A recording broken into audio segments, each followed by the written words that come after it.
hozirgi zamonni ayrim erkeklariga qanaqa xotin kerak? Qara, eshit.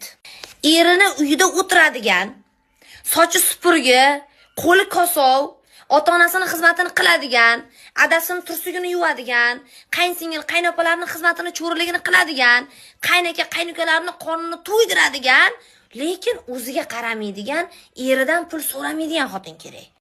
Erini sassiq gaplariga chidash kerak.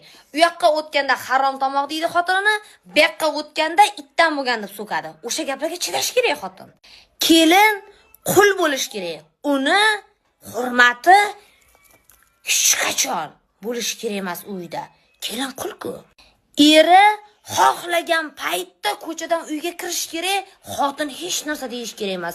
Xotin homilador bo'lish kerak, lekin yegiz kelgan narsani aytish kerak emas.